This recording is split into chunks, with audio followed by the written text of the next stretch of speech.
શ્રી વલ્લભના લાડીલા વૈષ્ણવોને મારા જય શ્રી કૃષ્ણ. હું મન આતુરી આપ સર્વે વૈષ્ણવોનું આજના આ અલૌકિક સત્સંગમાં હાર્દિક સ્વાગત કરું છું. પુષ્ટિ સાહિત્ય ખજાનામાં આજે આપણે શ્રી રાધા મહાત્મ્યનું ભાવ દર્શન કરીશું. વૈષ્ણવ પરિવારના ભેટ પુસ્તકમાં આ પુસ્તક આવેલું છે અને તેમાં પૂજ્યપાદ ગોસ્વામી 108 શ્રી યદુનાથજી મહોદયશ્રીના વચનામૃતનું સંકલન છે. એટલે આખું પુસ્તક એમના વચનામૃતનું સંકલન છે. આપણે હમણાં શ્રી યમુનાજી, શ્રી મહાપ્રભુજી, શ્રી ગુસાઈજીના ગુણગાન કર્યા, તો રાધાજીને કેમ ભૂલી જવાય? એટલે આજે આપણે શ્રી રાધાજીનું મહાત્મ્ય સમજીશું. અમુક પ્રસંગોનું ભાવ દર્શન કરીશું કે જેના કારણે આપને ખૂબ જ આનંદ આવશે. અગાઉ અમારી મન આતુરી ચેનલમાં આ આખું પુસ્તક કરેલું છે પાર્ટ વાઇઝ, તો આપને તેની લિંક ડિસ્ક્રિપ્શન બોક્સમાં મળી જશે. અત્યારે થોડુંક ભાવ દર્શન કરીએ. આ પુસ્તક એવું છે કે આપણી એક બેઠકે બેસીને વાંચીએ ને એવું મન થાય એટલા સુંદર વચનામૃત યદુનાથજી મહોદયશ્રીએ કરેલા છે. સૌપ્રથમ આપશ્રીના યુગલ ચરણારવિંદમાં કોટી કોટી દંડવત પ્રણામ, અને આપના ચરણારવિંદમાં એ જ વિનંતી ધરીએ કે આપે અહીં જે મહાત્મ્ય સમજાવ્યું છે એને અમે અમારા આત્મા પટલ પર ધારણ કરી શકીએ. બોલો શ્રી વલ્લભાધીશ કી જય.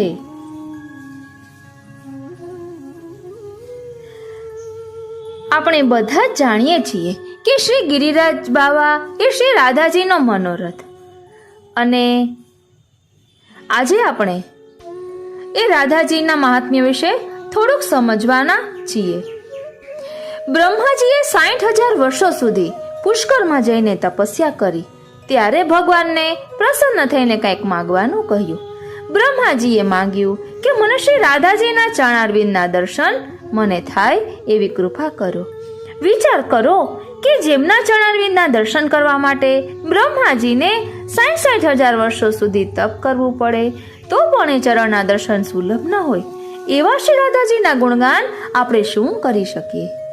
રાધાજીના સ્વરૂપને આપણા શ્યામ સુંદર સિવાય બીજું કોઈ જાણતું નથી.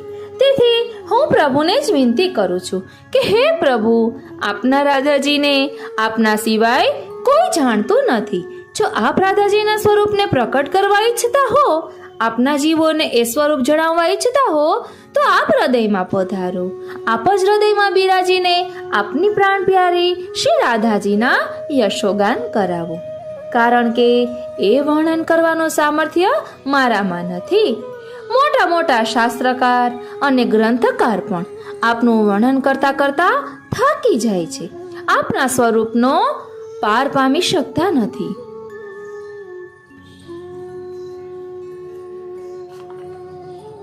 રાધાજી કોણ છે? જેમને આધીન સ્વયં ભગવાન છે. વિચાર કરો, આપણે મસ્તક ઉપર જે તિલક કરીએ છીએ તે શું છે? શ્રી ઠાકોરજીના ચરણ ચિહ્ન છે. પણ જે શ્રી ઠાકોરજી પોતાના મસ્તક ઉપર ધારણ કરે છે તે શું છે? તે શ્રી રાધાજીના ચરણ ચિહ્ન છે. જે ચરણારવિંદને પ્રભુ પોતાના મસ્તક ઉપર ધારણ કરે છે, વળી ધારણ કરીને ધન્ય થઈ જાય છે. જેમ એક કોરો કાગળ હોય, તેના ઉપર કોઈ સરકારી સહી સિક્કા થાય તો તેનું મૂલ્ય વધી જાય છે, તેમ પ્રભુ કહે છે કે હું તો રસરૂપ છું. જ્યારે રાધાજીના ચરણ મારા મસ્તક ઉપર બિરાજે છે ત્યારે હું પુષ્ટ થાઉં છું અને પુષ્ટિ લીલા કરવા માટે સામર્થ્યવાન બનું છું. આવા રાધાજીના ગુણગાન આજે આપણે કરીશું. પ્રભુ કરાવશે, આપણે તો શું કરી શકીએ? દયારામભાઈ કહે છે, જગત જપે નૃપ નામ, રહ્યું જશ સગડે ફેલી, પણ પટરાણીનું નામ લહે, જે રહે રંગ મહેલ. અહીં દયારામભાઈ કહે છે કે કોઈ બહુ મોટો રાજા હોય ને, જેને બધા લોકો જાણતા હોય, એનું ગુણગાન તો દરેક જણ કરી શકે, પણ એ રાજાની રાણીના ગુણગાન કોણ કરી શકે કે જેને રાજાએ પોતાના અંતઃપુરમાં આવવાની આજ્ઞા આપી છે.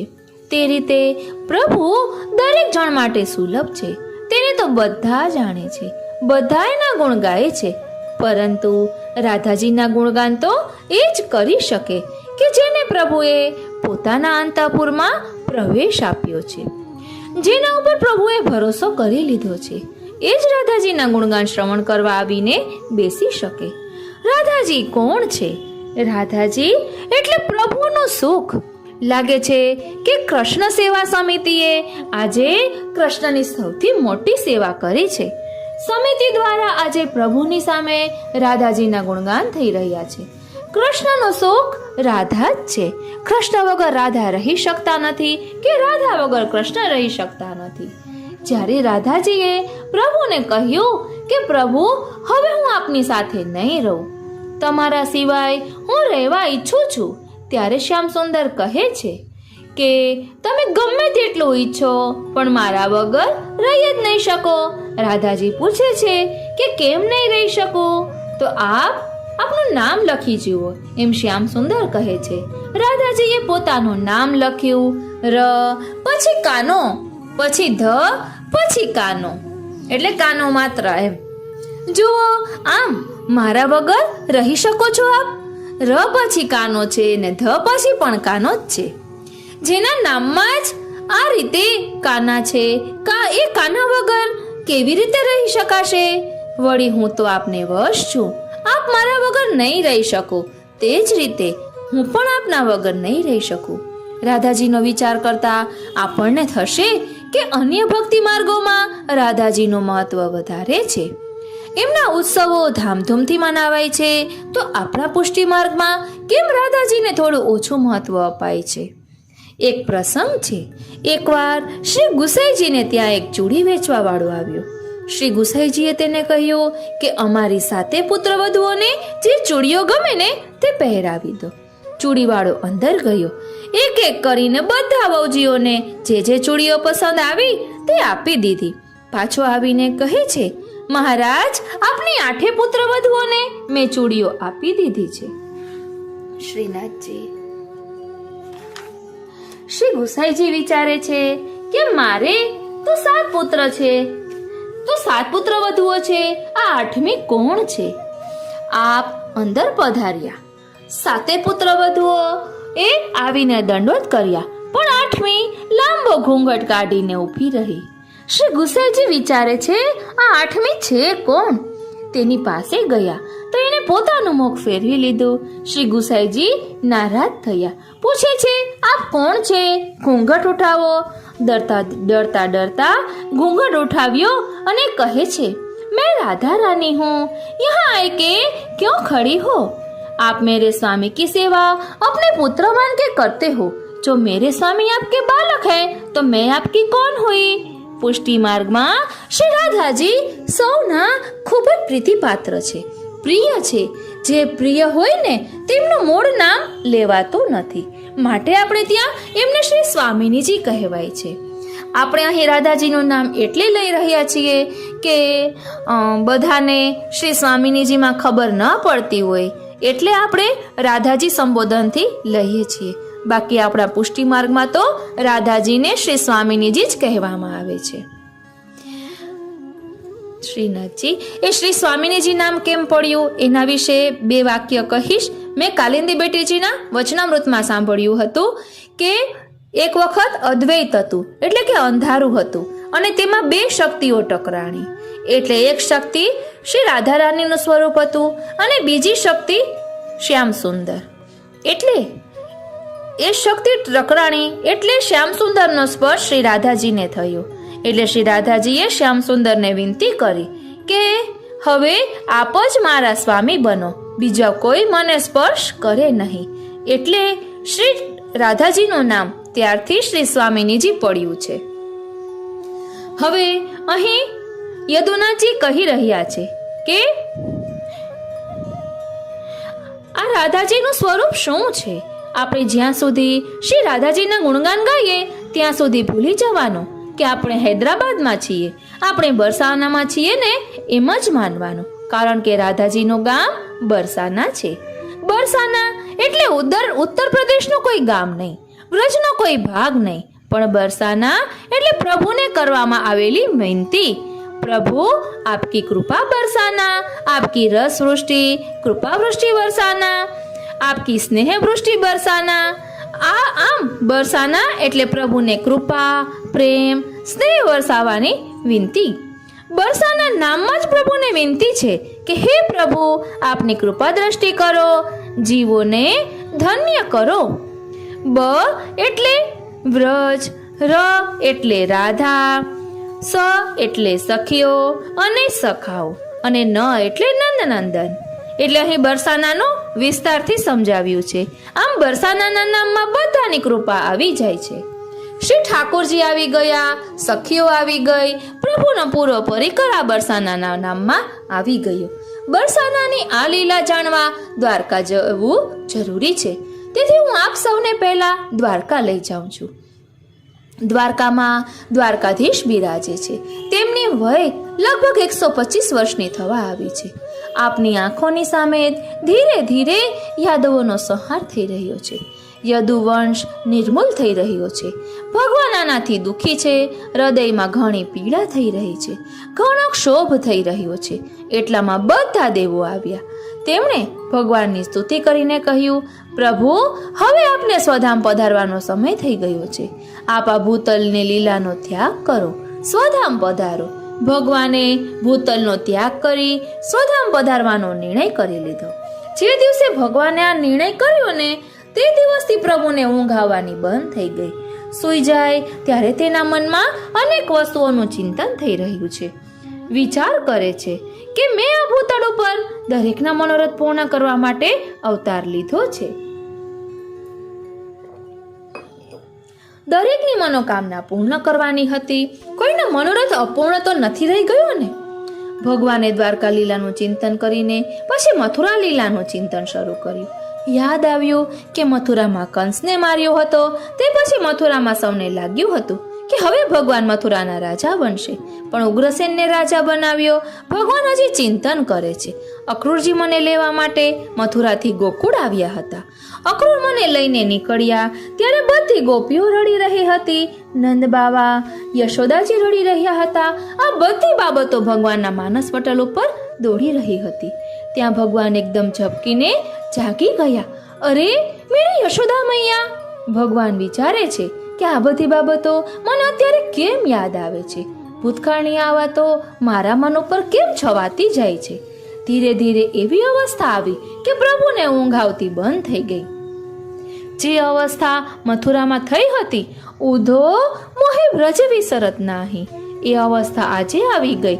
નેત્ર બંધ કરે છે તો યશોદા મૈયાના શબ્દો એના કાનમાં ગુંજે છે. अरे अक्रूर जी, मेरे लाल को मत ले जाओ, लालगा को छोड़ दो, उसके बगैर मैं नहीं रह पाऊंगी. श्रीनाथजी ભગવાન પણ મૈયા મૈયા કરતા પાછળ જોતા ચાલ્યા જાય છે. પણ તે સમયના યશોદા મૈયાની આંખના આંસુ જોઈને તેને યાદ કરીને પ્રભુ જાગી જાય છે. રાણીઓને ચિંતા થઈ. પ્રભુને આથી શું થઈ ગયું છે? ઘણા બેચેન રહે છે, વિચલિત રહે છે, નિદ્રા આવતી નથી. એવું લાગે છે કે પ્રભુને કોઈ ચિંતા છે. એવી કઈ ચિંતા છે કે પ્રભુ ઊંઘી શકતા નથી? કઈ બાબત એમને પીડા આપી રહી છે? પણ એમને પૂછવાનું સાહસ કોઈ કરી શકતું નથી. ભગવાનને કોઈ પૂછી નથી શકતું કે આપણા મનમાં કઈ બાબતનું દુઃખ છે. ભગવાન વિચારે છે કે હું તો એવું વિચારીને આવ્યો હતો કે આ જીવનમાં દરેકનું ઋણ ચૂકવીને પાછો જઈશ, પણ નંદ યશોદા ગોપીઓ વગેરેએ તો ફક્ત આપ્યું જ છે, બદલામાં કંઈ ઈચ્છ્યું નથી કે માંગ્યું નથી. જ્યારે હું તેમને કંઈ માંગવાનું કહેતો તો કહેતા કે બસ પ્રભુ, આપવા ચાહો છો ને તો એટલું આપો કે આપ સદા પ્રસન્ન રહો. જો આપ પ્રસન્ન રહેશો ને તો અમને બધું જ મળી જશે. આ બધાનું ઋણ હું કેવી રીતે ચૂકતે કરીશ? પ્રભુને આ બધું યાદ આવે છે. ગાયો, ગોપીઓ બધા યાદ આવે છે. પણ જ્યાં માનસ પટલ ઉપર રાધાનું ચિત્ર અંકિત થવા લાગ્યું કે ભગવાનનું ચેન જતું રહ્યું, નીંદ જતી રહી, ભોજનનો પણ ત્યાગ કર્યો, જળ પીવાનું બંધ કરી દીધું. અરે, અમારા પ્રભુને શું થઈ ગયું છે? રાણીઓ વિચાર કરે છે, શું અમારી સેવામાં કોઈ શક્તિ છે? ક્ષતિ છે, કોઈ અપરાધ થયો છે? ભગવાન અમારી પાસે હોવા છતાં પણ અમારી સાથે છે એવું કેમ નથી લાગતું? પ્રભુના માનસ ઉપર એકવાર રાધાજીની ઝલક આવી ગઈ છે, તે હવે દૂર થતી નથી. પ્રભુનું મન, ચિત્ત, આત્મા રોમ રોમ રાધાનું સ્મરણ કરી રહ્યા છે. જેમ ઉદ્ધવજીને પ્રભુ કહી રહ્યા હતા, હે ઉદ્ધવ, मेरी राधा के लिए मेरा संदेश लेके जाओ, उसे कहना कि मैं उन्हें बहुत याद करता हूँ, उनके लिए तड़पता हूँ. ત્યારે ઉદ્ધવે કહેલું કે આપ રાધાજીને યાદ કરો છો તો મને કેમ મોકલો છો? એમને જ પત્ર લખો ને. प्रभु कहे छे, उद्धव, मैं राधा को पत्र लिखने को बहुत समय से प्रयत्न कर रही हूँ, लेकिन जब एक कागज में राधा लिखता हूँ तब मेरी आंखों में से अश्रुधारा बहने लगती है और जो भी लिखा हुआ होता है वो मेरी आंखों के आंसुओं में बह जाता है. ભગવાનને એ શબ્દો યાદ આવ્યા જે તેમણે ઉદ્ધવજીને કહ્યા હતા કે મેરી રાધા કો મિલકે આના. વિચારોમાં પ્રભુને નિંદર નથી આવતી. રૂકમિણીજી ચિંતિત થઈ ગયા. એમણે બધી રાણીઓ પાસે બોલાવી. કહે છે, હમણાંથી હું જોઉં છું કે પ્રભુ ભલે પોઢ્યા હોય પણ ઊંઘતા નથી. એવું લાગે છે કે મનથી તેઓ ક્યાંક પહોંચી ગયા છે. ઘણીવાર પ્રભુનો શ્રીઅંગ કંપી રહ્યું હોય છે. કાલે રાત્રે મેં એમની આંખોમાંથી આંસુ વહેતા જોયા. જેવો મેં પ્રભુના શ્રીઅંગનો સ્પર્શ કર્યો તો એમના રોમ રોમમાંથી ધ્વનિ સંભળાયો, શ્રી રાધા રાધા રાધા. મેં મારા હાથમાં જોયું તો એના ઉપર પણ રાધા નામ છપાઈ ગયું. શ્રીનાથજી, રૂકમિણીજી ચોંકી ગયા. આ રાધા કોણ છે જેને યાદ કરીને પ્રભુ રડી રહ્યા છે? રૂકમિણીજી રાણીઓને કહે છે, જુઓ, પ્રભુ આપણા પતિ છે, આપણી સાથે રહે છે. આપણે 16,108 રાણીઓ છીએ, પણ કોઈ એમના મનને જીતી શક્યું નથી. આપણા પ્રેમમાં કોઈ કમી છે? હજી આપણા પ્રેમમાં પ્રભુને આપણી સાથે બાંધી શકે એવી પાત્રતા નથી આવી. પ્રભુ આપણને મળ્યા છે પણ આપણે એમને પામી શક્યા નથી. રાતમાં પણ પ્રભુ ઊંઘમાં રાધાનું નામ લે છે. એ કોણ છે? મેં સાંભળ્યું હતું કે પ્રભુ જ્યારે વ્રજમાં રહેતા હતા ને ત્યારે ત્યાં કોઈ ગોવાળની સાથે એમને પ્રીત હતી જેનું નામ રાધા હતું. પણ એ ગ્વાલિનીમાં એવું શું હશે કે ભગવાન દ્વારિકામાં પધાર્યા? એમની હવે તો અવસ્થા થઈ ગઈ છે, પુત્રોને ઘેર પણ પુત્રો થયા છે, છતાં એ બાળપણની સખીને યાદ કરીને રડી રહ્યા છે, આંખમાંથી આંસુ વહાવી રહ્યા છે. આ વાત મારી સમજમાં આવતી નથી. બધી રાણીઓ ચિંતિત થઈ ગઈ. વિચારે છે, હમણાં તો પ્રભુ બહાર પધાર્યા છે, એમના મનમાં શું ચિંતા છે, શું પીડા છે એ વાત આપણે જાણવી કેવી રીતે? ઉદ્ધવજી પણ અહીં નથી. એ હોત તો આપણને બતાવત.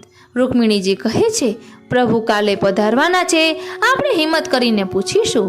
આપણે કહીશું કે પ્રભુ, આપની અમે પત્નીઓ છીએ, દાસીઓ છીએ, આપના છીએ, પણ અમે જાણીએ છીએ કે અમારી પાસે રહીને પણ પ્રભુ આપ અમારા થઈ શક્યા નથી. અમને લાગે છે કે આપ કોઈ બીજાના છો, કોઈ બીજાની અમાનત અમારી પાસે રહી ગઈ હોય ને એવું લાગે છે. આપને અમારાથી સુખ નથી મળી રહ્યું. બતાવો પ્રભુ, આ રાધા કોણ છે જેને યાદ કરીને આપ રડો છો? બધી રાણીઓ સંમત થઈ. કાલે આપણા પ્રભુને આ વાત જરૂર પૂછીશું. બીજા દિવસે બધી રાણીઓ સજ્જ થઈને બેઠી. આજે તો જરૂર પ્રભુને બધા વિશે પૂછીશું. રાધા કોણ છે જેની યાદથી આપની આંખોમાં આંસુ આવી જાય છે? પ્રભુ બહારગામથી પધાર્યા.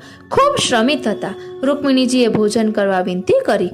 ભગવાને ભોજન કરવાની ના પાડી અને પોઢવા માટે પોતાના કક્ષમાં ચાલ્યા ગયા. ભગવાનની બાકીની સાથે પટરાણીઓને સમાચાર મળ્યા કે પ્રભુ દ્વારકાધીશ અમારા સ્વામી પધારી ગયા છે, રૂકમિણીજીના મહેલમાં પધાર્યા છે. ચાલો કમસે કમ દર્શન તો કરી લઈએ. આવો વિચાર કરીને સાતે પટરાણીઓ રૂકમિણીજીના ભવનમાં આવી. રૂકમિણીજી, આપણા સ્વામી પધાર્યા છે, ક્યાં છે? અમે એમના દર્શન કરી લઈએ એવા વિચારથી અહીં આવ્યા છીએ. પ્રભુ આવ્યા તો છે, આપ એમને કંઈ પૂછ્યું? કાલે આપણે એમને રાધાજી વિશે પૂછવાનું નક્કી કર્યું હતું તે પૂછ્યું. રૂકમિણીજી કહે છે, ભગવાને મને પૂછવાની તક જ ન આપી. એટલા બધા શ્રમિત છે કે સીધા પોતાના કક્ષમાં પધારીને પોઢ્યા છે. દીદી, આપ આજ્ઞા આપો તો અમે ભગવાનના મુખારવિંદના દર્શન કરી લઈએ. ઘણા દિવસથી પ્રભુ બહાર હતા એટલે અમને દર્શન થયા નથી. ઠીક છે, પ્રભુના મુખારવિંદના દર્શન કરવા હોય તો ભલે આવો. રાણીઓ અંદર ગઈ, જોયું તો ભગવાન પોઢિયા તો છે, પણ આમથી તેમ પાસા બદલી રહ્યા છે, આરોટી રહ્યા છે. એમના નેત્રોમાંથી દળદળ આંસુ વહી રહ્યા છે. રાણીઓથી પ્રભુની આ અવસ્થા સહન ન થઈ. પ્રભુનું માનસ પટલ તો વૃંદાવન પહોંચી ગયું છે. ત્યાં રાધાજી બેઠા છે, બધી સખીઓ બેઠી છે. સખીઓ કહે છે, જુઓ કેવી ચાંદની ખીલી છે. રાધાજી કહે છે, સખી પિયા બીના નાગીન કાલી રાત. અરે રાધાજુ, આજ તો ચાંદની રાત છે, આપ આવું કેમ કહો છો? સખીઓ, તમે જાણતા નથી, જ્યારે નાગણ કોઈને ડસવા માટે આવે છે ત્યારે તો શ્યામ દેખાય છે, પણ જ્યારે કોઈને ડંખ મારીને જઈ રહી હોય ને ત્યારે શ્વેત દેખાય છે. આ એ રાત્રિ છે જેણે પ્રભુના વિયોગમાં મને ડસી છે. જ્યારે ડસવા આવી ત્યારે તો શ્યામ હતી, પણ હવે ડસીને જઈ રહી છે ત્યારે આવી ધવલ શ્વેત લાગી રહી છે. આ રીતે પ્રભુના મનમાં રાધાજીની એક વાત યાદ આવી રહી છે. ગોપીઓ કહે છે, રાધાજી, આટલો બધો સમય વ્યતીત થઈ ગયો, શું આજે પણ આપ શ્યામ સુંદરને ભૂલી નથી? ઈશક્યા, જેણે આપણું મન લઈ લીધું હોય, ચિત્ત ચોરી લીધું હોય, ઇન્દ્રિયોનું હરણ કરી લીધું હોય, એને આપણે કેવી રીતે ભૂલી શકીએ? રાધાજીએ કહ્યું. ભગવાનને એ દ્રશ્ય યાદ આવી ગયું કે જ્યારે ભગવાનને લઈને અક્રૂરજી મથુરા જતા હતા ત્યારે રસ્તામાં રાધાજી ઊભા હતા. ભગવાને પોતાની બાંસુરી રાધાજીના હાથમાં આપી હતી. કહ્યું હતું કે રાધા, એ તું જ છે જેને માટે હું આ બાંસુરી બજાવતો હતો શ્રીનાથજી. પણ હવે મારે વ્રત છોડીને હંમેશા માટે જવાનું છે. રાધા, હવે આપણું મિલન થાય કે ન થાય, હું આજ સુધી તને કશું આપી નથી શક્યો. ક્ષમા કરજે રાધા, મને ક્ષમા કરજે. રાધાજીએ આંખો બંધ કરી લીધી. શ્યામ સુંદર, કંઈ કહેવા ઈચ્છો છો? હા, હું તને કંઈક પૂછવા માંગુ છું. હું સદાને માટે તને છોડીને જઈ રહ્યો છું. હવે આપણું મિલન થાય કે ન થાય, પરંતુ તું તો મારા રોમ રોમમાં બિરાજે છે. પણ રાધા, જો તું મને ચાહતી હોય તો બતાવ, હું ક્યાં છું?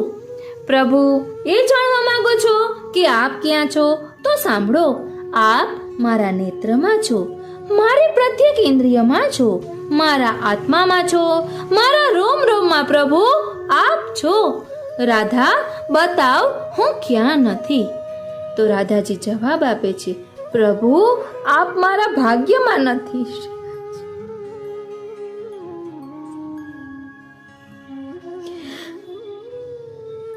રાધાજી કહે છે કે પ્રભુ, આપ મારા ભાગ્યમાં નથી, એટલે તો મને છોડીને જઈ રહ્યા છો. પ્રભુ, આપ મારા ભાગ્યમાં ભલે નથી, પણ હું ચોક્કસ આપની કંઈક તો છું. જો ભલે આ દુનિયા આપણા પ્રેમને કોઈ નામ આપે કે ન આપે, આપણા પ્રેમને સમજે કે ન સમજે, પણ શ્યામ સુંદર, હું આપને આજે કહું છું કે મારી આજ્ઞા લીધા વિના આપ આ ભૂતળનો ત્યાગ નહીં કરી શકો. જ્યાં સુધી હું નહીં કહું કે શ્યામ સુંદર આપ જઈ શકો છો, ત્યાં સુધી આપ ભૂતળ ઉપરથી પધારી નહીં શકો. શ્યામ સુંદર, પ્રભુને યાદ આવ્યું, મેં રાધાને વચન આપ્યું હતું કે જ્યાં સુધી તું મને આજ્ઞા નહીં આપે, તારા હાથમાં હાથ મૂકીને, તારો હાથ પકડીને હું તને કહીશ કે રાધા, હવે મને જવાની આજ્ઞા આપી દે. પણ જ્યાં સુધી તું મને આજ્ઞા નહીં આપે ને, ત્યાં સુધી હું આ ભૂતલનો ત્યાગ નહીં કરું. પ્રભુ જેને કારણે આટલા બેચેન હતા, વ્યાકુળ હતા, એ વચન એમને યાદ આવી ગયું. જાણે રાધાજી કહી રહ્યા છે કે પ્રભુ, તમે મને વચન આપ્યું હતું કે તારી આજ્ઞા વગર ભૂતલ ત્યાગ નહીં કરું, અને આજે ભૂતલ ત્યાગનો સંકલ્પ કરીને બેઠા છો. પ્રભુ, આ તમે મારી સાથે કપટ કર્યું છે, છળ કર્યું છે. ના રાધા, મેં કપટ નથી કર્યું. રાધા, મને ક્ષમા કરી દો. પ્રભુ એકદમ ચમકીને જાગી ગયા. બધી રાણીઓ વિચારે છે, પ્રભુ આવા વ્યાકુળ કેમ થઈ ગયા છે? રાધે રાધે ઉચ્ચારી રહ્યા છે. એમને શું થઈ ગયું છે? કોની ક્ષમા માગી રહ્યા છે? કોની આગળ રડી રહ્યા છે? કેમ આમ તડપી રહ્યા છે? પ્રભુ, આપને શું થયું? શું થયું પ્રભુ? બધી રાણીઓ પૂછવા લાગી.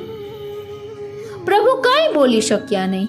શું આપે કોઈ સ્વપ્ન જોયું? પ્રભુની આંખો ભરાઈ આવી. રાધાના એક એક શબ્દ જાણે પ્રભુના કાનમાં ગુંજી રહ્યા છે. રૂકમિણીજીએ પ્રભુના હાથ પકડી લીધા. સત્યભામાજી એમના ચરણ દબાવવા લાગ્યા. બધા પૂછી રહ્યા છે, પ્રભુ બતાવો શું થયું છે? પ્રભુ બોલવા ઈચ્છે છે પણ એમના મુખમાંથી રાધા નામ આવતું નથી. પ્રભુના કંઠ રૂંધાઈ રહ્યો છે, આંખમાંથી આંસુ વહે છે, એમનું શરીર પરસેવાથી ભરાઈ ગયું છે, પણ એમના મુખમાંથી રાધા નામ નીકળતું નથી. પ્રભુને યાદ આવે છે જ્યારે હું ગોકુળ છોડીને મથુરા જઈ રહ્યો હતો. રાધા, જો મારા જવાથી, મારા વિયોગમાં તમારાથી કોઈના પણ પ્રાણ નીકળી ગયા તો એ દિવસ મારા જીવનનો આખરી દિવસ હશે. પરિણામે રાધાજી અને ગોપીઓ તડપતા રહ્યા. પ્રભુના વિયોગમાં એવી અવસ્થા થઈ ગઈ છે કે પ્રાણ હમણાં ચાલ્યા જશે, પણ તેમણે પોતાના પ્રાણ ટકાવી રાખ્યા છે. પ્રાણ જવા નથી દીધા. ઈચ્છા વગર પણ દેહને સજાવીને રાખ્યો. પ્રભુના આટલા વિયોગમાં પણ રાધાજી રોજ સવારે ઉઠીને શ્રૃંગાર સજતા, સુંદર વસ્ત્રો ધારણ કરતા, આંખોમાં કાજળ લગાવતા. પ્રભુ ક્યારેક પણ આવી જશે એવી આશા હતી. પ્રભુ કહીને ગયા હતા કે જ્યારે હું પાછો વ્રજમાં આવું ત્યારે જો કોઈને પણ દુઃખી જોઈશ ને તો હું જીવિત નહીં રહી શકું. તેથી રાધાજીને અને ગોપીઓ શ્રૃંગાર સજતા રહ્યા. આજે પ્રભુ એવા વિવશ થઈ ગયા છે કે રાધાનું નામ એમના મુખમાંથી નીકળી શકતું નથી. હા હા કરી રહ્યા છે, કંઠ રૂંધાય છે, આંખમાંથી અશ્રુ વહે છે. આવી પ્રભુની અવસ્થા રાણીઓએ કદી જોઈ ન હતી. બધી અચંબિત થઈ ગઈ. બધા યાદવોનો નાશ થઈ ગયો. ત્યારે પણ ભગવાન આવા દુઃખી નહોતા થયા. તો આજે એવું શું બન્યું છે કે ભગવાનને એ વાત મનમાં ને મનમાં મૂંઝવી રહી છે? એ રાધા કોણ છે જેને યાદ કરીને પ્રભુની આવી અવસ્થા થઈ ગઈ છે?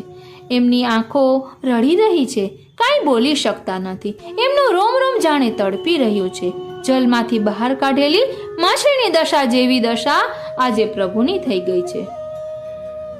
એક સમય એ હતો કે જ્યારે પ્રભુને માટે ગોપીઓ તડપી રહી હતી. એક એક ગોપી પ્રભુનું નામ લઈને રડતી હતી. એ જ દશા આજે રાધાજીના વિયોગમાં પ્રભુની થઈ છે. રાણીઓથી આ વાત સહન ન થઈ. તે બધી પણ રડવા લાગી. પહેલા તો આંસુ એ માટે આવ્યા કે પોતાના સ્વામી રડી રહ્યા છે. એમણે કદી પણ પોતાના સ્વામીને આવી દુઃખી અવસ્થામાં જોયા ન હતા. જે બધાને સંભાળતા હોય એ શ્યામ સુંદરને આજે મનથી તૂટેલા જોઈને, દ્વારકાધીશને દુઃખી જોઈને રાણીઓ પોતાની જાતને સંભાળી ન શકી. જોર જોરથી રડવા લાગી, ધ્રુસકે ધ્રુસકે રડવા લાગી. તેમના મનમાં એ જાણવાની લાલસા હતી કે રાધા કોણ છે જેણે પ્રભુને આટલો પ્રેમ આપ્યો છે. અમે 16,108 રાણીઓ મળીને પણ જે પ્રેમ દ્વારકાધીશને ન આપી શકી એ પ્રેમ એક રાધાએ આપ્યો છે. અમારો બધી રાણીઓનો પ્રેમ પણ એના પ્રેમની બરાબરી કરી શક્યો નથી. હવે તો એ જાણવું જ રહ્યું કે અમારા દ્વારકાધીશ જેને માટે આટલા વ્યથિત છે એ રાધાજીનું સ્વરૂપ શું છે. પણ કોને પૂછવું, કેવી રીતે પૂછવું? બધી રાણીઓના મનમાં એક જ પ્રશ્ન હતો. કોઈ એકબીજા સાથે વાત કરી શકતી ન હતી. બધી રાણીઓ બહુ જ બેચેન હતી. પોતાના પતિને પોતાનો ન બનાવી શકનાર એ રાણીઓને પ્રભુને પોતાના બનાવનાર રાધા વિશે જાણવું હતું. છેવટે હિંમત કરીને પૂછ્યું. પ્રભુ આપ રાત્રે અચાનક જાગી જઈને રાધા રાધા રાધા પોકારી રહ્યા હતા. અમે જાણવા ઈચ્છીએ છીએ કે આ રાધા કોણ છે? કૃપા કરીને આપ બતાવો. પ્રભુ કહે છે કે મારામાં એવું સામર્થ્ય નથી કે હું રાધા વિશે કંઈ કહી શકું. એ તો મારી પણ આરાધ્યા છે. ભગવાન આટલું કહીને ચાલ્યા ગયા. પણ રાણીઓને આટલાથી સંતોષ ન થયો. એટલામાં નારદજી આવ્યા. રાણીઓ કહે છે, નારદજી, આજકાલ અમારા ઘરમાં એવું કંઈક થઈ રહ્યું છે જેનાથી અમારા મનને શાંતિ નથી. એવું તે શું થયું છે? નારદજી પૂછી રહ્યા છે. અરે શું કહીએ, અમારા સ્વામીને રાત્રે ઊંઘ નથી આવતી. સૂઈ રહ્યા હોય ત્યારે ઊંઘમાં હોય ત્યારે પણ રાધા રાધા રાધા એમ બોલ્યા જ કરે છે. એ રાધા છે કોણ? મેં સાંભળ્યું છે કે રાધા એમની બાળપણની સખી છે, તમે એને જાણો છો? રૂકમિણીજીએ પૂછ્યું. અરે, હું તો રાધાને એ દિવસથી જાણું છું જ્યારે વૃષભાનજીને ત્યાં નાનકડી કન્યા તરીકે જન્મી હતી. એ કન્યા પ્રગટી તો ખરી, પણ એના નેત્ર બંધ હતા. વૃષભાનજી સહિત બધાને આશ્ચર્ય થયું કે આવી સુંદર કન્યા, જેના દર્શન કરવા મોટા મોટા દેવો આવ્યા છે, એના નેત્ર કેમ ખુલતા નથી? મોટા મોટા વૈદ્ય, જ્ઞાનીઓ વગેરેને બોલાવ્યા. પૂછ્યું, કૃપા કરીને બતાવો કે આ મારી રાધાને શું રોગ લાગુ પડ્યો છે? એની આંખો કેમ ખુલતી નથી? પણ કોઈ એનો ઉપાય બતાવી શક્યા નહીં. નારદજી કહે છે, તે સમયે હું પણ ત્યાં ગયો હતો. એ કન્યાને જોતા જ ઓળખી ગયો કે આ કોણ છે, એ કોના માટે પ્રગટી છે, એ કોનું સ્વરૂપ છે, કોના માટે આવી છે. ત્યારે મેં વૃષભાનજીને કહ્યું હતું કે વૃષભાનજી, આપ આ કન્યાની ચિંતા ન કરો. એના નેત્રો એટલા માટે બંધ છે કે જેને જોવા માટે તે આવી છે એ હજુ સુધી ભૂતલ ઉપર પ્રગટ થયા નથી. જે સ્વરૂપના દર્શન કરવા એ આવી છે એ હજી સુધી આવ્યા નથી. જ્યાં સુધી એ ભૂતલ ઉપર નહીં પ્રગટે ને ત્યાં સુધી આ કન્યા નેત્ર કેવી રીતે ખોલે? કારણ એ ચંદ્ર છે તો આ ચકોરી છે, એ દીપક છે તો આ પતંગ છે. બંને એકબીજા વગર અધૂરા છે. આ કન્યા જેને જોવા માટે આવી છે એને જોતા પહેલા એ કોઈને પણ જોવા ઈચ્છતી નથી. આમ 2 વર્ષ સુધી રાધાજીએ પોતાના નેત્રો ન ખોલ્યા. 2 વર્ષ પછી જ્યારે કૃષ્ણ વ્રજમાં પ્રગટ્યા અને એમના પ્રાગટ્યની વધાઈ એમણે સાંભળી. રાવલ કે કહે ગોપ, આજ વ્રજ ધૂની ઓપ, કાન દે દે સુનો બાજે ગોકુલ મંદિલરા. રાવલ ગામ જ્યાં રાધાજીનું પ્રાગટ્ય ત્યાં થયું હતું ત્યાં સુધી નંદ મહોત્સવની વધાઈના સુર પહોંચ્યા. નંદ ઘેર આનંદ ભયો, જય કનૈયા લાલ કી, એ શબ્દો રાવલ સુધી આવ્યા અને રાધાજીના કાનમાં આ શબ્દો પડ્યા. ત્યારે સાંભળતા જ રાધાજીએ પોતાના નેત્રો ખોલ્યા. જેને જોવા માટે, જેની સેવા માટે, જેને સુખ આપવા માટે હું આવી છું તેનું પદાર્પણ હવે ભૂતલમાં થયું છે એમ જાણતા જ એમના નેત્રો ખુલ્યા. નારદજી કહે છે, હું તો એટલું કહી શકું કે પ્રભુની અંતરંગ લીલામાં હજુ સુધી મારો પ્રવેશ નથી. જે લીલાના મને દર્શન થયા તે લીલાનો તો હું સાક્ષી છું. કોઈક વાર હું પ્રભુના દર્શન કરવા જતો, તે સમયે રાધાજીના પણ દર્શન થતા, પણ એમની બધી લીલાઓ હું જાણતો નથી. રાણીઓને થાય છે કે રાધાજીને એવું તે કેવું સ્વરૂપ હશે કે જેના વિશે કોઈ કશું પણ કહેવા ઈચ્છતું નથી.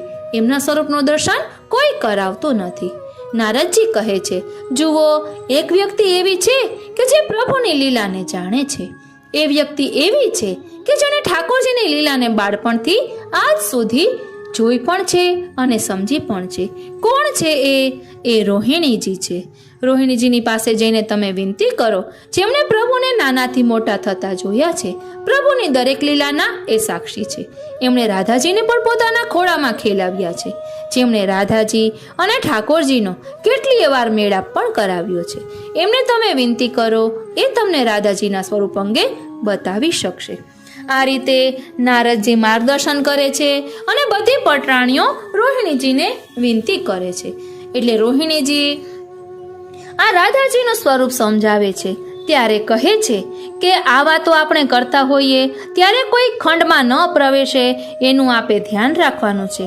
એટલે સત્યભામા બીજી આ બીડું ઝડપે છે કે હું દ્વાર ઉપર પહેરો દઈશ અને બધી પટરાણીઓને રોહિણીજી રાધા મહાત્મ્ય સંભળાવે છે. એટલે હું હવે ટૂંકમાં કહી રહી છું.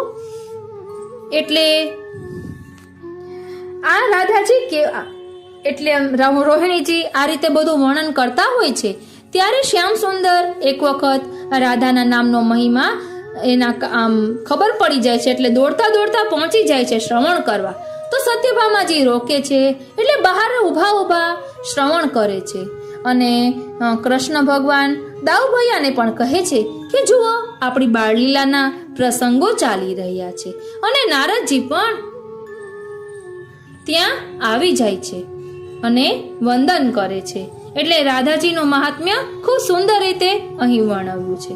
હવે આપણે જે રાધાજીના 16 નામ છે એનું મહાત્મ્ય શું છે એ આપણે સૌ પહેલા સમજીશું. આમાં ઘણા બધા પ્રસંગો છે. ઠાકોરજી ચૂડીવાળાનું રૂપ ધારણ કરીને પધારે છે રાધાજી પાસે. એ બધા જ પ્રસંગો આમાં આવે છે. એટલું સુંદર આ પુસ્તક છે અને અગાઉ આખું પાર્ટ વાઇઝ કરેલું છે. હવે આપણે સૌપ્રથમ રાધાજીના 16 નામોનો ભાવ દર્શન કરીશું. પરમધન રાધા નામ આધાર, પરમધન રાધા નામ આધાર. वेद मंत्र अरो जंत्र तंत्र में यही कियो निर्धार, परमधन राधा नाम आधार. श्री शुक प्रगट कियो नहीं ताते, जान सार कुसार, परमधन राधा नाम आधार. कोटिन रूप धरे नंद नंदना, तो न पायो पार. व्यास दास अब प्रगट बखानत, डार भार में भार, परमधन राधा नाम आधार. શ્રી ઠાકોરજીએ અનેક રૂપ ધારણ કર્યા, અનેક અવતાર લીધા, 24 અવતાર લીધા. પણ રાધાજીએ કોઈ અવતાર લીધો હોય એવું સાંભળ્યું નથી. ભગવાને આટલા બધા અવતાર એટલા માટે લીધા કે કોઈ અવતારમાં તો હું રાધાજીનો પાર પામી શકીશ, એમના સ્વરૂપને જાણી શકીશ. રાધાજીના સ્વરૂપને જાણવા માટે કોઈ વાર રામ બનીને આવ્યા, વામન બનીને આવ્યા, ઘનશ્યામ બનીને આવ્યા, કોઈ વાર નરસિંહ બનીને આવ્યા. 24 અવતાર લીધા પણ આજ સુધી નંદનંદન રાધાજીનો પાર પામી શક્યા નથી. તો આપણે તો ક્યાંથી એમના સ્વરૂપને સમજી શકીએ? તેથી કહે છે કોટી કોટી રૂપ ધારણ કર્યા.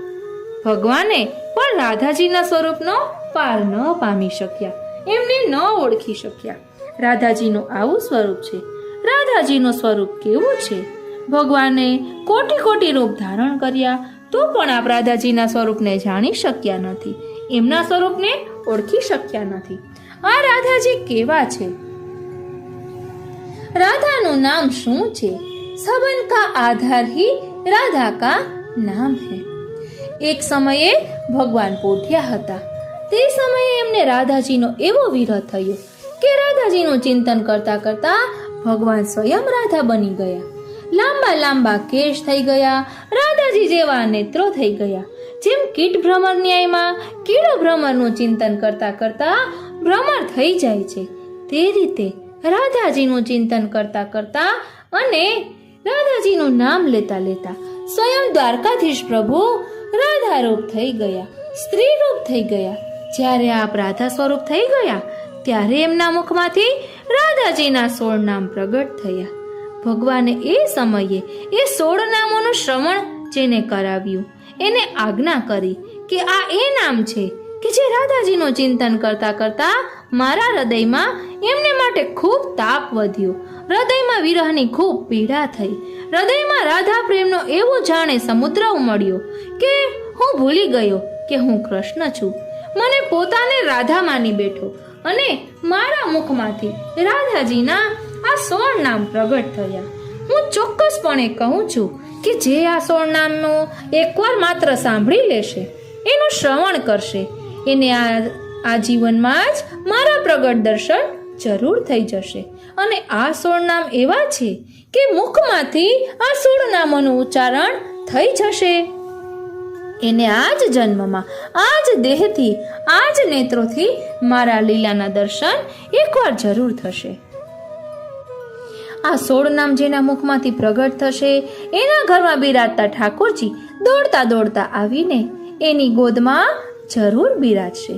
એને કહેશે કે તું મને તારા હાથોથી ભોજન કરાવ. આ સુખ એને શ્રી ઠાકોરજી જરૂર આપશે. પોતાની લીલાનો પ્રગટ અનુભવ એને કરાવશે. શ્રી પ્રભુ બિરાજતા હતા તે સમયે એમની પાસે ઉદ્ધવજી હતા. કેટલાક દેવો પણ ગુપ્ત રીતે ત્યાં બિરાજમાન હતા. જ્યારે પ્રભુ રાધા સ્વરૂપ બની ગયા ત્યારે એમના મુખમાંથી સૌથી પહેલા રાધાજીનું મૂળ નામ નીકળ્યું, હે રાધા, હે રાધા, હે રાધા. આમ 3 વાર આ નામ લઈને આપે કહ્યું, સૌનો આધાર આ રાધા નામ છે. બીજું નામ પ્રગટ્યું, હે રાસેશ્વરી, હે રાસેશ્વરી, હે રાસેશ્વરી. ત્રીજું નામ પ્રભુના મુખમાંથી પ્રગટ્યું, હે રાસવાસિની, હે રાસવાસિની, હે રાસવાસિની. રાધા, આપ રાસેશ્વરી છો, કારણ કે આપના વિના રાસ થઈ શકતો નથી. આપની કૃપાથી જ રાસ થાય છે. આપની કૃપાથી જ જીવને રાસનું સુખ મળે છે. હે રાસવાસિની, આપ નિત્ય રાસમાં રહેવાવાળા છો. આપનો રાસમાં જ પ્રવેશ છે. આપની નિકુંજમાં હું નિત્ય રાસ કરું છું. ચોથું નામ કહ્યું, હે રસિકેશ્વરી, હે રસિકેશ્વરી, હે રસિકેશ્વરી. પ્રભુ બોલતા જ રહ્યા. આંખમાંથી અશ્રુધારા વહી રહી છે. એ જાણી શકતા નથી કે હું કૃષ્ણ છું કે રાધા છું. કોઈક વાર એમને લાગે છે કે પોતે રાધા છે અને શ્યામ શ્યામ પોકારી ઉઠે છે. જ્યારે લાગે છે કે હું તો કૃષ્ણ છું, ત્યારે રાધાનું એક નામ પ્રગટાવી રહ્યા છે. આ સમયે એમને રાધાનો આવેશ આવ્યો છે અને પોકારી ઉઠ્યા, હે રસિકેશ્વરી. કારણ પ્રભુ જાણે છે કે આ દુનિયામાં કોઈ રસિક છે તો હું છું, અને મારી ઈશ્વરી જો કોઈ છે તો એ રાધા છે. પાંચમું નામ પ્રગટ્યું, હે કૃષ્ણ પ્રાણાધિકા. રાધા એવી છે કે જે કૃષ્ણને માટે પોતાના પ્રાણથી પર અધિક છે. છઠ્ઠું નામ કહ્યું, હે કૃષ્ણ પ્રિયા, હે કૃષ્ણ પ્રિયા, હે કૃષ્ણ પ્રિયા. સાતમું નામ કહ્યું, હે કૃષ્ણ સ્વરૂપિણી. રાધાજી એ છે કે જે ઈચ્છે છે તો કૃષ્ણનું સ્વરૂપ ધારણ કરી શકે છે. આઠમું નામ કહ્યું, હે કૃષ્ણ વામાંગ સંવૃતા, હે કૃષ્ણ વામાંગ સંવૃતા, હે કૃષ્ણ વામાંગ સંવૃતા. આપ કૃષ્ણના વાંગ અંગમાંથી પ્રગટ થયા છો. નવમું નામ કહ્યું, હે પરમાનંદ રૂપિણી, હે પરમાનંદ રૂપિણી, હે પરમાનંદ રૂપિણી. જે પરમાનંદનું સ્વરૂપ છે. ભગવાન કહે છે કે મારાથી મારી રાધા જરા પણ અલગ નથી. કોઈએ પૂછ્યું, પ્રભુ આપ રાધાજીને આટલો પ્રેમ કરો છો તો તમે વિવાહ રૂકમણીજી સાથે કેમ કર્યા? પ્રભુએ ઉત્તર આપ્યો, વિવાહને માટે 2 વ્યક્તિની જરૂર હોય છે. મારા માટે તો મારી રાધા અને મારામાં કોઈ ભેદ નથી. હું જ રાધા છું અને રાધા જ કૃષ્ણ છે. માટે અહીં પ્રભુ રાધાજીનું નામ આપે છે, હે પરમાનંદ રૂપિણી. જે મારું જ સ્વરૂપ છે એ રાધા. 10મું નામ આપ્યું, કૃષ્ણ.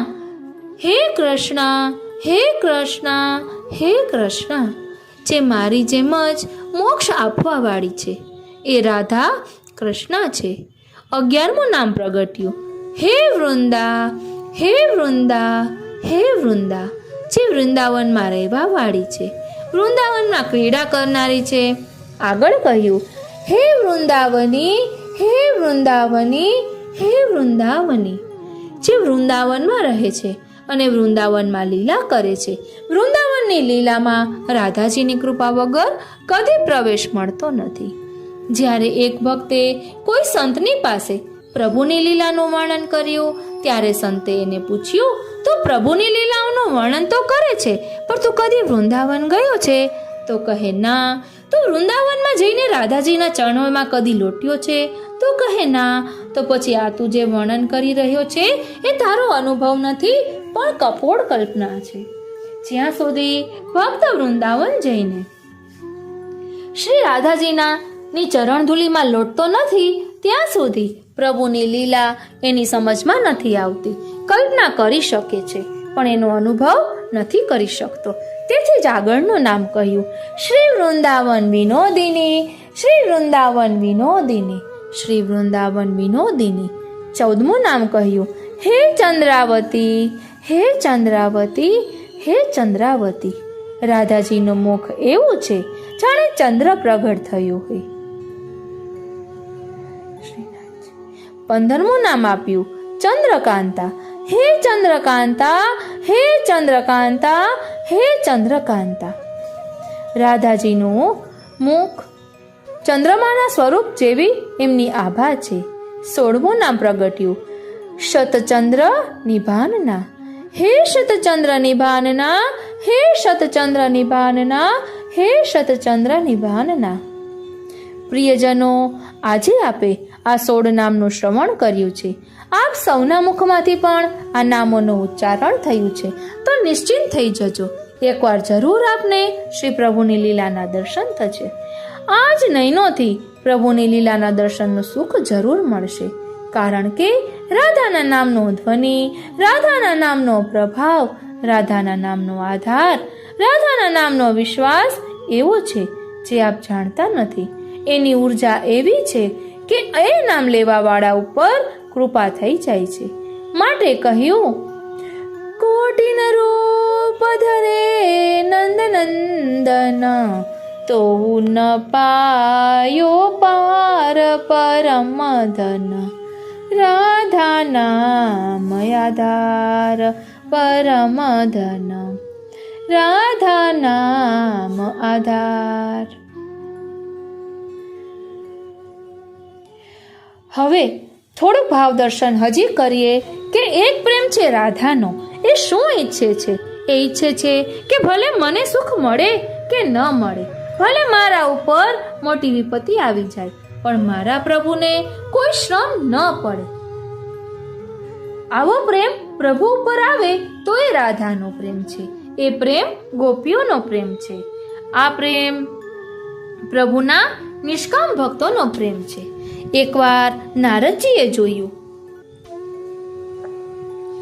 ભગવાન અહીં દ્વારકામાં રહીને પણ રાધાને યાદ કરી રહ્યા છે, ગોપીઓને યાદ કરી રહ્યા છે. ત્યારે કહે છે કે પ્રભુ, અહીં આટલી આટલી રાણીઓ છે જે 24 કલાક આપની સેવામાં રહે છે. વિચારે છે કે પ્રભુને ક્યાંક શ્રમ ન પડે, આપને સુખ આપવાનો પ્રયત્ન રાત દિવસ કરે છે. આ 16,000 રાણીઓના પ્રેમમાં શું કમી છે કે આપ એમની પાસે રહેવા છતાં ગોપીઓને યાદ કરો છો? ભગવાને નારદજીને આ વાત સમજાવવા એક લીલા કરી. કહે છે કે નારદ, મારા મસ્તકમાં ખૂબ પીડા થઈ રહી છે. શ્યામ સુંદર શ્રીનાથજી, મારાથી પીડા સહન થતી નથી. નારદજી પૂછે છે, પ્રભુ, આ પીડા દૂર કરવાનો કોઈ ઉપાય ખરો? પ્રભુ કહે છે, હા છે ને. જો કોઈ મારો ભક્ત મને એના ચરણની રજ આપે અને એ રજ હું મારા મસ્તક ઉપર લગાવું ને, તો મારી પીડા દૂર થાય. નારદજી, તમે મને પ્રેમ કરો છો? હા પ્રભુ, હું તો તમને ખૂબ જ પ્રેમ કરું છું. તો પ્રભુ કહે, તો એમ કરો, તમારા ચરણની રજ મને આપો. નારદજીએ પોતાના પગ પાછળ લઈ લીધા. અરે પ્રભુ, આપ તો બ્રહ્મ છો, ભગવાન છો, હું તો એક સાધારણ જીવ છું. મારા ચરણની રજ આપને આપું અને એ રજ આપ મસ્તક પર લગાવો એટલે હું તો નર્કમાં જાઉં ને, પતિત થઈ જાઉં, જન્મ મરણના ફેરામાં પડી જાઉં. આ કામ હું નહીં કરી શકું હો. પ્રભુ કહે, કાંઈ વાંધો નહીં નારદ, તમે મારી બધી રાણીઓ પાસે જાઓ. કોઈ રાણી ચરણ રજ આપે ને તો તે લઈ આવો. નારદજીએ દ્વારકામાં બધી રાણીઓ પાસે જઈને કહ્યું, દ્વારકાધીશના મસ્તકમાં ખૂબ પીડા થઈ રહી છે. શું પ્રભુના મસ્તકમાં પીડા થઈ રહી છે? હા, ખૂબ પીડા થઈ રહી છે. સાંભળીને બધી રાણીઓના હૃદય ભરાઈ આવ્યા.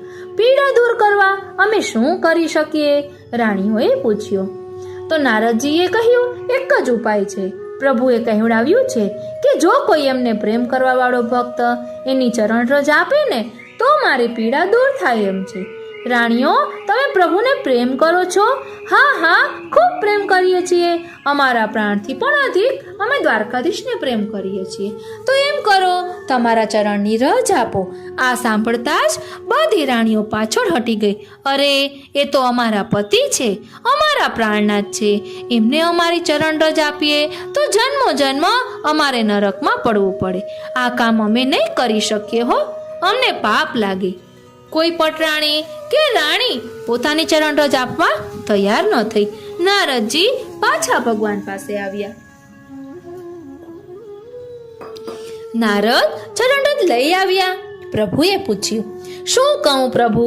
દરેક રાણીના મહેલમાં જઈ આવ્યો, કોઈ રાણી ચરણ રજ આપવા તૈયાર નથી. એમ કર નારદ, તું વ્રજમાં મારી રાધાની પાસે જા, મારી ગોપીઓની પાસે જા. નારદજી વૃંદાવનમાં ગયા. રાધાજી બિરાજતા હતા. તેમની આસપાસ બધી ગોપીઓ બેઠી હતી. જેવું નારદજીએ કહ્યું કે આજે પ્રભુના મસ્તકમાં પીડા થઈ રહી છે, સાંભળતા જ રાધાજી રડવા લાગ્યા. અરે, તમે શા માટે રડો છો? નારદજીએ પૂછ્યું. જરૂર અમારી કોઈ ભૂલ થઈ હશે, જેને કારણે અમારા પ્રભુને શ્રમ પડી રહ્યો છે. એમને પીડા થઈ રહી છે, એ પીડા કેવી રીતે દૂર કરીએ એ તો બતાવો નારદજી. એક ઉપાય છે. પ્રભુએ કેવડાવ્યું છે કે મને પ્રેમ કરવા વાળો ભક્ત મને પોતાની ચરણ રજ આપશે અને એ રજ હું મારા મસ્તક ઉપર લગાવીશ તો મારી પીડા દૂર થશે. અરે નારદજી, જેટલી રજ જોઈએ ને એટલી લઈ જાઓ. અરે રાધાજી, આ તમે શું કહો છો? એ તો બ્રહ્મ છે. એને તમારી ચરણ રજ આપશો ને તો જન્મો જન્મ સુધી નરકમાં પડવું પડશે. અરે, એક જન્મ તો શું, કરોડો કલ્પ સુધી નરકમાં રહેવા અમે તૈયાર છીએ. જો અમારી રથથી અમારા પ્રભુને પીડા મળતી હોય ને તો એમને સુખ થતું હોય તો ગમે તેવો અમને શ્રમ થાય, અમારા ઉપર ગમે એટલી મોટી વિપત્તિ આવે પણ અમને વાંધો નથી. એ સહન કરવા અમે તૈયાર છીએ. રાધાજીએ જવાબ આપ્યો. જ્યાં પોતાના પ્રિયના સુખનો જ વિચાર હોય એ પ્રેમ રાધાનો પ્રેમ છે. પોતાના પ્રભુના સુખનો વિચાર રાધાજી અને ગોપીઓ કરતી હતી, એટલો કોણ કરે છે? જ્યારે ભગવાન મથુરા પધાર્યા ત્યારે રાધાજી રડી રહ્યા હતા, તડપી રહ્યા હતા. જીવનની એક એક ક્ષણ એક એક કલ્પ જેટલી લાગતી હતી. આટલો વિયોગ રાધાજીને હતો તો શું વ્રતથી મથુરા દૂર હતું? શું રાધાજી અને ગોપીઓ મથુરા નહોતા જઈ શકતા? જો પ્રભુનો આટલો વિયોગ હતો, પ્રભુ વિના જીવન અસંભવ હતું, એક એક ક્ષણ યુગ જેવી લાગતી હતી, તો તેઓ મથુરા કેમ ન ગયા? કારણ કે તેઓ વિચારી રહ્યા હતા કે પ્રભુને પહેલા અમારી સાથે રહેવામાં સુખ મળતું હતું, હવે તેઓ અમને છોડીને ગયા છે. કદાચ આ સમયે એમને મથુરા જવાને કારણે સુખ મળતું હશે, તો અમે ત્યાં જઈને પ્રભુના સુખમાં વ્યવધાન શા માટે કરીએ? અમને પ્રભુ જોઈએ પણ અમારા આ વ્રજમાં જ જોઈએ. અમારા વ્રજના ઠાકુર જ અમને જોઈએ, બીજા કોઈ નહીં. કહે છે કે ભગવાન મથુરામાં નથી, ગોકુળમાં નથી. દયારામભાઈ કહે છે, નિશ્ચયના મેલમાં વસે મારો વાલમો, નિશ્ચયના મેલમાં વસે મારો વાલમો. એ જે નિશ્ચય હતો કે પ્રભુ અમારા જ છે, જો પ્રભુ અમને મળશે તો અહીં વ્રજમાં જ મળશે, અને નિશ્ચય રૂપી મહેલમાં જ શ્યામ સુંદર રહે છે. આ પ્રેમ રાધાનો પ્રેમ છે. મોટા ભાગના લોકો એમ કહે છે કે રાધા એ કૃષ્ણની પ્રેયસી છે. લોકો કૃષ્ણને પ્રેમ કરવા વાળી પ્રેયસીના રૂપમાં રાધાને જુએ છે. તો પ્રશ્ન થાય કે કૃષ્ણની પ્રેયસી કોણ બની શકે? જો પત્ની હોય તો એમાં મર્યાદા આવી જાય, પરંતુ પ્રભુના પ્રિય થઈને રહેવું, સદા એમના પ્રિય બની રહેવું, પ્રભુની પ્રિયતામાં રહેવું, પ્રભુના સુખનો વિચાર સતત કરતા રહેવું, એ સૌથી મોટી વાત છે. પ્રભુને પ્રેમ કરવા વાળા કેવા હોય? પ્રભુ એમને ગળે લગાવે તો પણ પ્રભુ પ્યારા લાગે, અને કોઈ વાર ધક્કો મારીને પાડી દે તો પણ પ્રભુ એટલા જ પ્યારા લાગે. કોઈ વાર પ્રભુ હાથ પકડી લે ત્યારે પણ વાલા લાગે, અને કોઈ વાર ભીડમાં હાથ છોડી દે તો પણ એટલા જ વાલા લાગે. દરેક ક્ષણે, દરેક અવસ્થામાં, દરેક સ્થિતિમાં જેમને પ્રભુ પ્યારા લાગતા હોય એ જ પ્રભુની પ્રેયસી બની શકે, એ જ પ્રભુની પ્રિય બની શકે. જ્યારે ભગવાને રાધાજી સાથે રાસ કર્યો ત્યારે એમને ભગવાન જેટલા પ્રિય લાગ્યા એટલા જ પ્રિય ઉદ્ધવજીને સંદેશ આપીને મોકલ્યા, અને પોતે ન આવ્યા તો પણ લાગ્યા. દ્વારકા ચાલ્યા ગયા તો પણ એટલા જ પ્રિય રહ્યા. આ દુનિયામાં ભગવાનને પ્રેમ કરવાવાળા તો ઘણા, પણ રાધાજીના પ્રેમમાં અને બીજા લોકોના પ્રેમમાં ફરક શું? કોઈએ સરસ ભેદ બતાવ્યો. રાધા કે પ્રેમ મેં શ્રૃંગાર હૈ, રાગ નહીં હૈ. બંનેના પ્રેમમાં તફાવતનું લક્ષણ પહેલું બતાવ્યું કે રાધાના પ્રેમમાં શ્રૃંગાર છે, રાગ નથી. જ્યારે આપણા પ્રેમમાં રાગ હોય છે, શ્રૃંગાર નહીં. પ્રેમ એ છે જે સજાવે, પ્રેમ એ છે જે નિખારે, બંધ ન કરી દે. દુનિયાના લોકો પ્રેમ કરે છે એ પ્રેમ સાચો પ્રેમ નથી, એ તો રાગ કહેવાય. બીજું કહ્યું, રાધા કે પ્રેમ મેં ભોગ હૈ પર અંગ સંગ નહીં. राधा के प्रेम में आसक्ति तो है पर अज्ञान नहीं। આપણે હવે ટૂંકમાં લઈ રહ્યા છીએ। પછી કહે છે કે રાધાજીનો પ્રેમ કેવો છે, જેમાં ક્રંદન હે પર દુઃખ નહીં। એટલે રાધાજીને પલકાંતર વિયોગ થયો હતો એનો પ્રસંગ આવે છે કે જ્યારે ઠાકોરજી સામે જ બિરાજતા હોય અને રાધાજી પ્રભુને ટગર ટગર નિરખી રહ્યા હોય, જાણે આંખોથી પી રહ્યા હોય, અને ત્યારે જેમના નેત્રો ક્ષણવાર માટે બંધ થાય અને એક ક્ષણનો પણ વિયોગ દર્શનમાં થાય તેને પલકાંતર વિયોગ કહેવાય। હોળી ખેલના દિવસોમાં રાધાજી કહે છે, લાલ ગોપાલ ગુલાલ હમારી અખિયાન में जिन डारो जू। પ્રભુ જ્યારે ગુલાલ લઈને રાધાજીને રંગવા માટે આવે છે ત્યારે રાધાજી કહે છે કે પ્રભુ આપ ભલે અમને પૂરેપૂરા રંગી દો, અમારા વસ્ત્રોને પણ રંગી દો, પણ કૃપા કરીને અમારા નયનોમાં ગુલાલ ન નાખશો।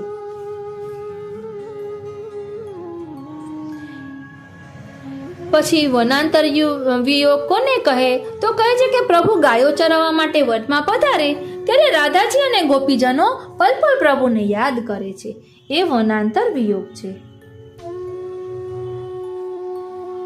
અને રાધાજીને દેશાંતર વિયોગ નથી।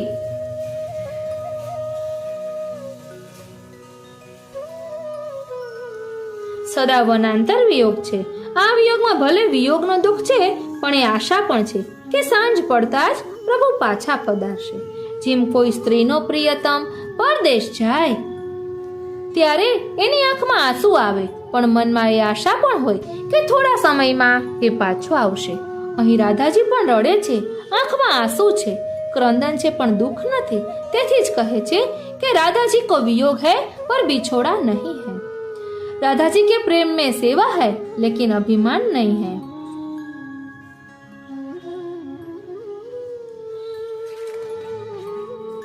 પછી રાધાજીને એક પ્રેયસીના રૂપમાં વર્ણન કરતા રાધાજીના પ્રેમમાં સેવા છે પણ અભિમાન નથી એવું વર્ણન કર્યું। રાધાજીના પ્રેમમાં માન છે પણ ધૈર્ય નથી। રાધાજી માન તો કરે છે પરંતુ પ્રભુ વિના રહી પણ શકતા નથી।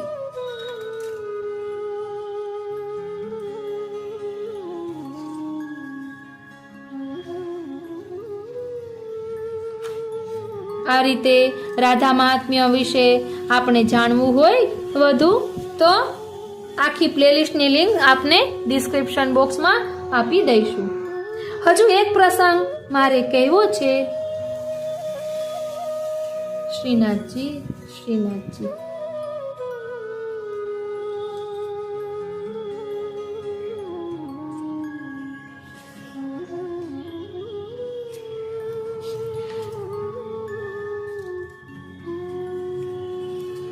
રાધાજી યશોદાજીના ઘરે ઠાકોરજીને જગાવવા માટે જાય છે, એના પણ પ્રસંગો આવે છે।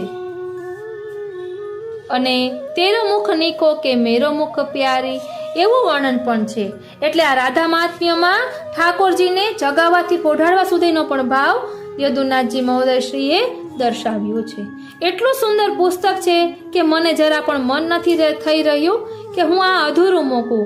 આપણે થોડું થોડું લઈ રહ્યા છીએ કેમ કે આખું પુસ્તક તો અત્યારે મને પણ અનુકૂળતા ન હોય કે બધું આપણે સાથે લઈ શકીએ, પરંતુ ખેલ મેં મેલ હે એ વિશે મારે જરા કહેવું છે એટલે હું ગોતી રહી છું કે હોળી ખેલના દિવસો છે અને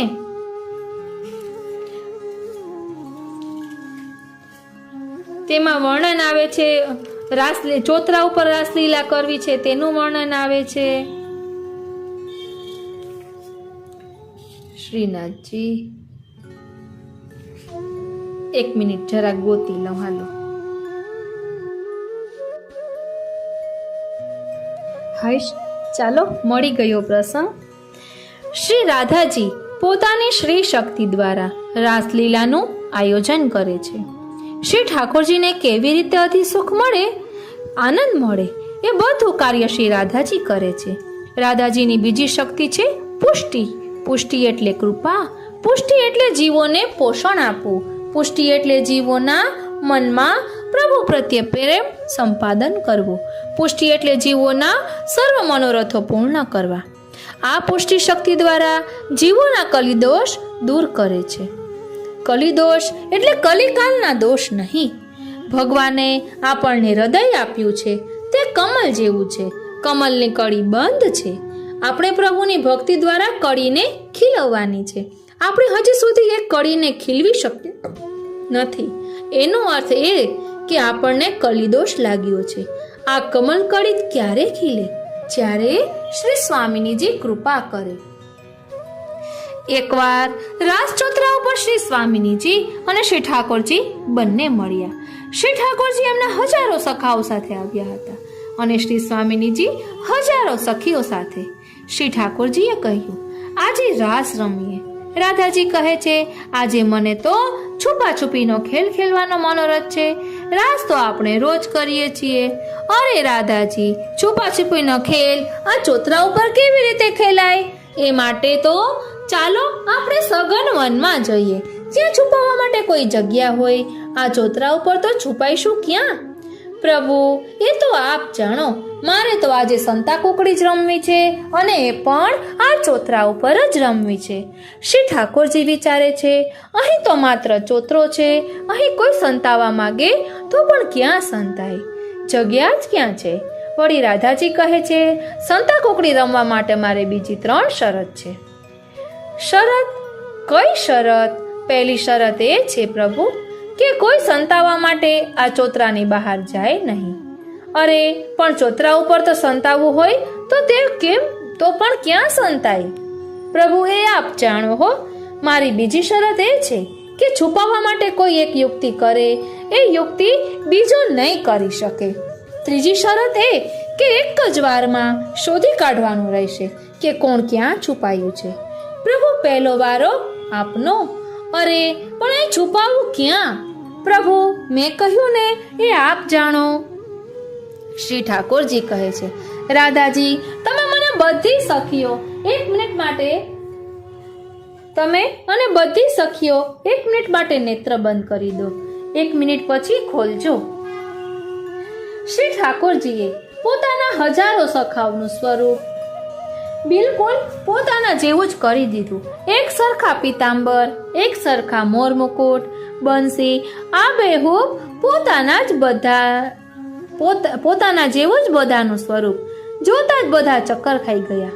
સખીઓ કહે છે, અરે રાધે રાની, એક શ્યામ સુંદરને આ પૂરેપૂરી રીતે ઓળખી નથી શક્યા, ત્યાં હજારોને કેવી રીતે ઓળખશો? એમ કરો, હાર માની લો. અરે હાર શા માટે માનો? હું હમણાં શ્યામ સુંદરને ઓળખી કાઢીશ. કેવી રીતે ઓળખશો? આપની શરત એ છે કે પહેલી વારમાં શોધી કાઢવાના છે. નહીં શોધી શકો તો મુશ્કેલી થશે. તમે ચિંતા ન કરો. રાધાજીએ શ્રી ઠાકોરજીના જેટલા પણ સ્વરૂપો હતા એ બધાને કહી દીધું. આપ બધા એક લાઈનમાં ઊભા રહી જાઓ. રાધાજી પહેલા સ્વરૂપની પાસે આવ્યા. કહે છે, જરા હસો તો. બીજા સ્વરૂપ પાસે આવ્યા. કહે છે, જરા હસો તો. ત્રીજા સ્વરૂપ પાસે ગયા. કહે છે, જરા હસો તો. એ બધાનું હાસ્ય જોતા જોતા 11મા સ્વરૂપ પાસે આવ્યા. જરા હસો તો. જેવા પ્રભુ હસ્યા કે રાધાજી કહે છે, અરે શ્યામ સુંદર, બહાર આવી જાઓ, આપ પકડાઈ ગયા છો. પ્રભુ દંગ થઈ ગયા. બધા સખાઓ દંગ થઈ ગયા. પૂછે છે, પ્યારીજુ, આ હજારોમાં તમે મને ઓળખ્યો કઈ રીતે? પ્રભુ, આપના જેવું સ્વરૂપ કોઈ ધારણ કરી શકે છે, પણ આપના જેવી મુસ્કાન તો કોઈ ધારણ કરી શકે નહીં. આપની મુસ્કાન તો અદ્વિતીય છે, અનુપમ છે. એની બરાબરી તો ક્યાંય થઈ જ ન શકે. હવે છુપાવાનો વારો રાધાજીનો છે. સખીઓ કહે છે કે રાધાજી, આપે તો આપના જ પગ ઉપર કુહાડી મારી છે. છુપાવવા માટે કેવી આકરી શરતો રાખી છે. હવે આપણે આ ચોતરા ઉપર ક્યાં છુપાઈશું ને કેવી રીતે છુપાઈશું? રાધાજીએ કૃષ્ણને અને બધા સખાઓને કહ્યું, 1 મિનિટ માટે બધા આંખો બંધ કરી દો. બધાએ આંખો બંધ કરી. રાધાજીએ સખીઓને કહ્યું, રાજચોતરાની આસપાસ જે મોગરાના ઝાડ છે એના ઉપર પુષ્કળ કળીઓ છે. એ બધી કળીઓ ચૂંટીને લઈ આવો. ચોતરા ઉપર કળીઓના ઢગલા કરી દો. સખીઓએ તરત કળીઓના ઘણા ઢગલા ચોતરા ઉપર કરી દીધા. રાધાજી કહે છે, એક એક ઢગલામાં એક એક સખી સંતાઈ જાઓ. બધી સંતાઈ ગઈ. પ્રભુએ નેત્રો ખોલ્યા તો ચોંકી ગયા. સખાઓ કહે છે, કનૈયા, તે અમારું સ્વરૂપ તારા જેવું બનાવી દીધું હતું. ત્યારે કમસે કમ આપણે દેખાતા તો હતા. અહીં તો આખા ચોતરા ઉપર માત્ર કળીઓના ઢગલા જ છે. કોઈ દેખાતું તો નથી. ઓળખીશું કેવી રીતે? પહેલી વારમાં જો શોધી ન શક્યા તો આજે આપણી બેઇજ્જતી થઈ જશે. તું એમ કર, હાર માની લે. પ્રભુ કહે છે, તમે ચિંતા ન કરો, હું હમણાં શોધી કાઢીશ. શ્યામ સુંદર ચોતરા ઉપર એક એક ઢગલા પાસેથી પસાર થતા ગયા. એક ઢગલા પાસે અટક્યા. કહે છે, પ્યારીજુ, બહાર આવી જાઓ. એ જ ઢગલામાંથી રાધાજી બહાર પધાર્યા. બધા દંગ થઈ ગયા. રાધાજી પૂછે છે, આપકો પતા कैसे चला कि मैं इसी ढेर में अंदर हूँ? એમાં શું આશ્ચર્ય છે? મેં જોયું કે બધા ઢગલા કળીઓના છે, પણ આ ઢગલાની કળીઓ ખીલીને ફૂલ બની ગઈ છે. માટે આમાં જ રાધાજી હશે. કારણ રાધાજીનો સ્પર્શ જેને થઈ જાય છે ને, એ કળી પછી કળી નથી રહેતી, ખીલીને ફૂલ બની જાય છે. જીવની કળીને ખીલવવા વાળી શ્રી રાધાજી છે. એ શક્તિ છે, પુષ્ટિ શક્તિ. રાધાજીને જ્યારે ભીતર પધરાવીએ ત્યારે આપણા હૃદયની કળી ખીલી જાય, અને કળી ખીલે તો ભ્રમર ઘૂમતો ઘૂમતો આપણી પાસે આવી જાય. શ્યામ સુંદર રૂપી ભ્રમર ત્યાં સુધી ન આવે જ્યાં સુધી કળી ખીલે નહીં. કમળ જ્યારે ખીલે ત્યારે ભ્રમરને આમંત્રણ આપવું પડતું નથી, સ્વયં આવી જાય છે. જ્યારે રાધાજી કૃપા કરે ત્યારે કળી ખીલે છે. આ શક્તિ છે પુષ્ટિ શક્તિ. આ રીતે રાધાજીના જેટલા પણ ગુણગાન ગાઈએ એટલા ઓછા છે. સહસ્ત્ર રસના ક્યો ન દઈ વિધાતા. અહીં શ્રી યમુનાજીનો પણ પ્રસંગ આવે છે, મુકુટગાંસડીનો પણ પ્રસંગ આવે છે કે રાધાજી અને શ્યામ સુંદર યમુનાજીને કહે છે કે હવે આપ જ આ સ્વરૂપ, આપ જ મુકુટગાંસડીનો આ શ્રૃંગાર ધારણ કરી રાખો. એ બધા ઘણા પ્રસંગો છે. આ રીતે આજના આ સત્સંગને અહીં જ વિરામ આપીએ. અને હા, રાધા અવતાર કરીને પણ પ્લેલિસ્ટ છે. એમાં પણ રાધાજીનું પ્રાકટ્ય કઈ રીતે થયું એના પણ ખૂબ જ સુંદર પ્રસંગો છે. થોડાક પ્રસંગો આપણે રાધાષ્ટમી સમયે લીધા હતા.